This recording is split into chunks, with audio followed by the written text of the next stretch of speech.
FIIs के आंकड़ों पर एक बार नजर डाल देते हैं। एफआईआईज ने कल तीसरे दिन लगातार शेयर्स बेचे। कैश मार्केट में करीब 2430 करोड़ की बिकवाली कल के सत्र में दिखी। उसके पहले के सत्र में करीब 5300 करोड़ के शेयर बेचे थे और तीसरे दिन लगातार कल के सत्र में बिकवाली दिखी। अभिषेक, एफआईआईज ने तो बिकवाली की है, लेकिन on the flip side DIIs की बात करें तो ये डीआईआईज भी तीसरे दिन लगातार कल के सत्र में खरीदारी करते हुए नजर आए।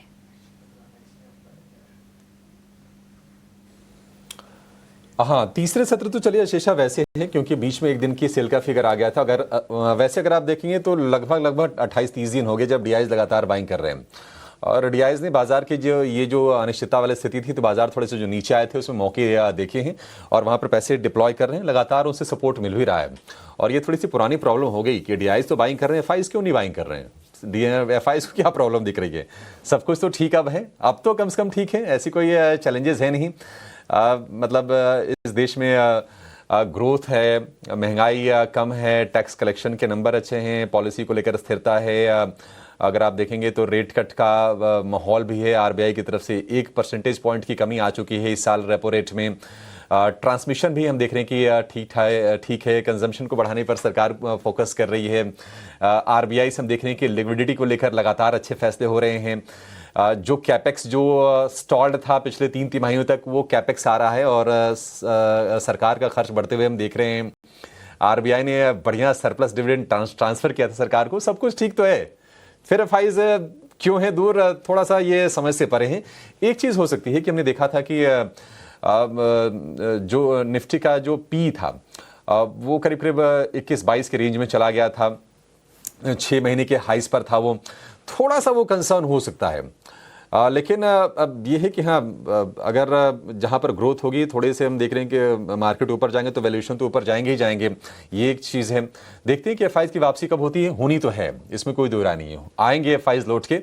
और अगर एफआईआईज की अगर वापसी होती है तो अभी देखिए करीब कितने 23% के आसपास की लॉन्ग होल्डिंग है। अच्छा, कल की बड़ी इंटरेस्टिंग चीज़ रही है शेषा कि 2 दिन से 3 दिन से हम देख रहे हैं कि एफआईआईज बेच रहे हैं कैश में, लेकिन पिछले दो सत्र से हम देख रहे हैं कि उनकी बिकवाली के बावजूद भी जो इंडेक्स फ्यूचर्स में जो लॉन्ग होल्डिंग है वो बढ़ रही है। कल के सत्र में हमने देखा कि जो लॉन्ग होल्डिंग है वो बढ़ के हो गई है 23.25% पर और शॉर्ट्स हैं करीब 77% पर। तो यहाँ से आप पॉजिटिव संकेत देखिए। बाकी अगर आंकड़ों की अगर बात करें तो आप देखिए कल स्टॉक फ्यूचर्स में 4000 करोड़ रुपए के आसपास की बाइंग हुई है। तो ये कैश में तो बेचे हैं, लेकिन स्टॉक फ्यूचर्स की जो बाइंग है इससे हुआ है कि नेट तो आप बाइंग ही आप मान के चलिए, ज़्यादा उससे कोई तनाव लेने की ज़रूरत है नहीं। अब ये जो कैश वाली जो सेलिंग के फिगर है ना, जल्दी ही आपको ये बाइंग में तब्दील होते हुए दिखेंगे। ओवरऑल माहौल ठीक है। डीआईआईज ने थोड़ी सी अपनी लॉन्ग होल्डिंग ट्रिम की है। कल हम देख रहे थे कि 64.5% का आंकड़ा था लॉन्ग का, अब उनका जो लॉन्ग है करीब 62.5% के आसपास का है। ठीक है, बढ़िया है, कोई इसमें कोई दिक्कत की बात नहीं है। और एफआईआईज का सपोर्ट मान लीजिए यहाँ से अगर आगे मिल जाता है, अगर एफआईआईज की ये जो लॉन्ग होल्डिंग मान लीजिए 23% की जगह मान लीजिए 33% हो जाती है बढ़ के, तो उतने में ही आप देखेंगे कि निफ्टी भी ऑल टाइम हाई टेस्ट कर लेगा, जो कि अभी भी अपने रिकॉर्ड हाई से करीब करीब 1000 पॉइंट दूर है। 26,277 का निफ्टी का ऑल टाइम हाई है और वहां से अगर आप देखेंगे तो 25,250 के आसपास की कल हमने क्लोजिंग देखी है। तो उम्मीद करके चलेंगे कि एफआईआईज बाइंग करेंगे, ज़्यादा इसको लेकर चिंता करने की बात नहीं है। एफआईआईज भी आएंगे, पैसे इनको डिप्लॉय करने थोड़े अच्छे, बस कुछ ही दिनों की बात है। ये ट्रेंड का कंटिन्यूएशन मुझे उम्मीद है कि हम आगे देखेंगे।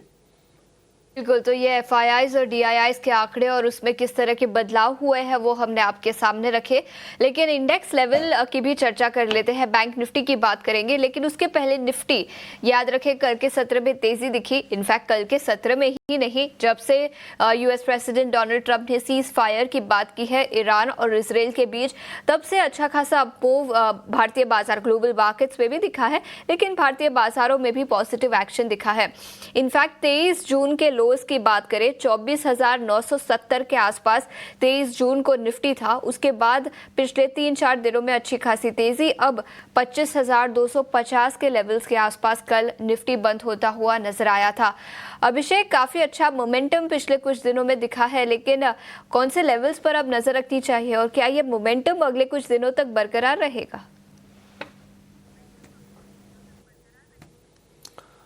आशीषा, उम्मीद करके आप चल सकती हैं कि मोमेंटम बरकरार रहेगा। देखिए, जो रोलओवर्स के आंकड़े हैं ना वो अच्छे हैं। निफ्टी के अगर अभी तक का जो रोलओवर है वो 72.5% का है। अभी आज का जो सत्र है वो शेष है, आज एक्सपायरी है, तो मे भी आप एक्सपायरी वाले दिन ना एफआईज की तरफ से थोड़े से शॉर्ट्स कवर होते हुए आप देख सकते हैं। अगर ऐसा होता है तो फिर बाजार की तेजी यहाँ से और बढ़ने की आप उम्मीद करके चलिए। कल हमने देखा कि निफ्टी ने क्लोजिंग अच्छी थी, 25,200 का एक हर्डल था।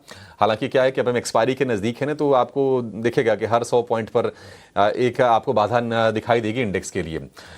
कल के बाद फिर से बाजार के लिए हम हो सकता है कि बढ़िया तेजी का मोमेंटम आगे बढ़ते हुए देखें। लेकिन अच्छी चीज़ ये है कि ईरान और इजराइल के बीच में अब आगे कोई ऐसे एस्केलेशंस के संकेत आए नहीं। डोनाल्ड ट्रंप ने पहल की, दोनों देश मान गए और डोनाल्ड ट्रंप अब ये कह रहे हैं कि ईरान से आगे बातचीत करेंगे। देखते हैं कि आगे क्या कुछ होता है, लेकिन वो सब चिंताएं थोड़ी पीछे छूट रही हैं। तो क्रूड आपके लिए स्टेबल रहेगा, गोल्ड में कोई ऐसा हम कोई बाइंग आगे देखेंगे नहीं। डॉलर इंडेक्स आपके लिए बहुत ही शानदार एक कह सकते हैं कि रिलीफ का काम करेगा कि 97.5 के आसपास के डॉलर इंडेक्स के स्तर हैं और 10% के आसपास की गिरावट आ गई है। तो मतलब डॉलर का नीचे रहना, रुपया का ऊपर रहना इकोनॉमी के लिए एज ए होल वो अच्छी चीज़ है। निफ्टी की अगर हम स्ट्रेटजी की बात करें तो आशीषा, आज हम देखेंगे कि जो सपोर्ट लेवल है वो तो शिफ्ट होकर आ गए हैं ऊपर। अगर हम यहाँ से इमीडिएट सपोर्ट की बात करें तो 25,150 के आसपास का सपोर्ट है, और मजबूत वाले सपोर्ट की बात करें और वो 25,000 पर है। 25,000 के नीचे जाने की आशंका बहुत ही कम है। 25,000 के अगर आसपास अगर आता है इंडेक्स तो बल्कि निफ्टी में एंट्री करने के लिए, बाइंग करने के लिए अच्छा मौका होगा।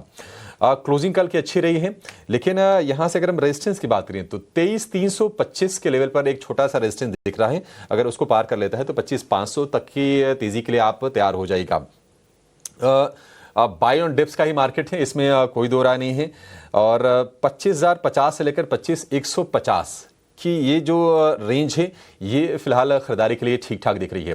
तो माहौल ठीक है, और जो सेगमेंट्स यहाँ से बाजार में तेजी वाले हो सकते हैं आप उनमें देखेंगे कि पीएसयू बैंक्स, क्योंकि देखिए प्राइवेट बैंक तो चल गए हैं, एचडीएफसी बैंक भी हम देख रहे हैं कि अपने रिकॉर्ड हाइज के आसपास ही कारोबार कर रहा है।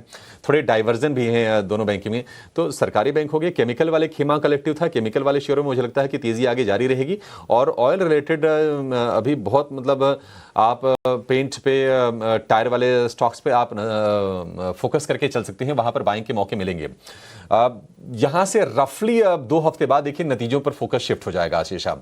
तो कम से कम अभी 2 हफ्ते तक का ना माहौल बाजार में ठीक है। 2 हफ्ते बाद क्या होगा ना कि आप अपनी क्यूज पर चलेंगे, रिजल्ट्स आएंगे। एक और चीज आएगी कि रेसिप्रोकल टैरिफ की जो डेडलाइन है वो डेडलाइन 9 जुलाई है। तो उसके आसपास जाके थोड़ी सी ना वो चिंताएं बाजार को हो सकता है फिर से ग्रिप में लेते हुए देखेंगे। और 9, 10, 11 तारीख के आसपास हम देखते हैं कि टीसीएस के नतीजे भी आते हैं, उसी से अर्निंग सीजन की शुरुआत होती है। लेकिन वहां तक के लिए, यहां से लेकर वहां तक 2 हफ्ते के आसपास का समय है। बाजार ब्रेकआउट दे चुका है और तेजी का मुझे लगता है कि माहौल काफ़ी अच्छा है। और आप बाय ऑन डिप्स की रणनीति अपना के बाजार में, मैं ट्रेडर्स के लिए कहूँगा कि वो बिल्कुल पोजीशन बना सकते हैं, और ये रणनीति कमाई करने में निश्चित तौर पर काम आएगी। तो निफ्टी पर 25,000 का ये इंपॉर्टेंट लेवल होगा, जैसे हमें अभिषेक अभी बता रहे थे। इस लेवल पर खास नजर रखें, और ऐसा लगता नहीं कि बाजार अब शायद 25,000 के ये इंपॉर्टेंट लेवल तोड़ेगा, अनलेस ऑफ कोर्स कोई नेगेटिव खबर ग्लोबली निकल कर आती है। डोमेस्टिक मैक्रोस काफ़ी स्ट्रॉन्ग है, तो internally India economy specific factors की बात करें तो यहाँ से कोई नेगेटिव खबर नहीं है। लेकिन इसके अलावा बैंक निफ्टी की बात करें तो अभिषेक, निफ्टी बैंक थोड़ा सा अंडर परफॉर्म करता नजर आया। कल के सत्र में तेजी तो थी, लेकिन फिर भी केवल 130 अंक चढ़कर 56,590 के लेवल्स के आसपास बंद हुआ। बैंक निफ्टी पर कौन से लेवल्स पर नजर रखनी चाहिए अब? आशीषा, देखिए अंडर परफॉर्मेंस की वजह ये थी कि निफ्टी बैंक ने निफ्टी के मुकाबले चाल तगड़ी दिखाई है। आप निफ्टी देखिए कितने 1000 पॉइंट दूर है अपने रिकॉर्ड हाई से। निफ्टी बैंक कितना दूर है? बहुत मुश्किल से मुझे लगता है 350-400 पॉइंट के आसपास की दूरी होगी। तो ये रीज़न है। और हम देख रहे हैं कि अब निफ्टी बैंक में विद इन स्टॉक्स में डाइवर्जन भी हम देख रहे हैं। HDFC बैंक का शेयर कल के सत्र में मजबूत था, लेकिन ICICI बैंक के शेयर में कल हमने कमजोरी देखी। बटा हुआ माहौल था, 12% शेयर तो हैं लेकिन वो बटा हुआ माहौल था, तो हमने कमजोर जो तेजी थी निफ्टी के मुकाबले वो काफ़ी कम थी, 0.25% के आसपास की मूव्स हमने देखे निफ्टी बैंक में। लेकिन ये कि निफ्टी बैंक कमज़ोर नहीं है, कोई दिक्कत है नहीं निफ्टी बैंक में। और अब यहाँ पर जो सपोर्ट का जो लेवल है वो आ गया है अब बढ़ के 56,500 पर, और अगेन जो रेजिस्टेंस है वो है ऑल टाइम हाई के आसपास के लेवल, 57,000 के आसपास का रेजिस्टेंस है। 57,000 के ऊपर अगर निकल जाए तो आप उम्मीद करके चलेगा कि निफ्टी बैंक में अच्छी तेजी होगी। लेकिन अगर हम निफ्टी बैंक की बात कर रहे हैं तो अगर आपको निफ्टी बैंक में अगर फोकस करके चलना है तो मुझे लगता है कि सरकारी बैंकों में आपको स्टीम देखने को मिल सकता है। प्राइवेट बैंक थोड़े से पीछे छूटेंगे, सरकारी बैंकों में माहौल थोड़ा बेहतर और हो सकता है। यहाँ से देखिए रेपो रेट कट वगैरह हुआ था ना, तो अभी चलने की शुरुआत ही तो हुई थी, तब तक ये सारी चीज़ें आ गई। 9 तारीख को डिसीजन आया था RBI का, फिर 12-13 तारीख से अभी हम युद्ध वाले माहौल देखने लगे, तो वो पूरी तरह से प्राइस्ड इन नहीं है। 57,000 के लेवल हमने देखे थे, लेकिन उसके ऊपर की चाल अभी आनी निफ्टी बैंक में बाकी है। तो आप उम्मीद करके चलिए कि माहौल यहाँ से ठीक है। अब तक बढ़िया सीरीज निफ्टी के लिए, निफ्टी बैंक के लिए बीती है, और तेजी का मोमेंटम यहाँ से भी मुझे लगता है कि कायम रहने की उम्मीद है, या गिरावट पर खरीदारी करने की सलाह है। मूड माहौल सब कुछ ठीक दिखाई दे रहा है, और रोलोवर्स के जो आंकड़े हैं वो भी अब तक अच्छे हैं। निफ्टी बैंक की बात करें तो करीब करीब 65% का रोलोवर अभी, अब तो ये बढ़ेगा, तो गिरावट आपके लिए अपॉर्चुनिटी का काम करेगी। और आज ग्लोबल संकेत भी आपके लिए काफ़ी कंस्ट्रक्टिव दिखाई दे रहे हैं। गिफ्ट निफ्टी थोड़ी सी कल की तेजी के बाद आज उतनी ऊपर नहीं है, क्योंकि मिक्स्ड क्लोजिंग हुई है, लेकिन अच्छा है जितना नीचे मिल जाए तो एंट्री के लिए एक बढ़िया मौका होगा अगर किसी को नया ट्रेड लेना हो तो।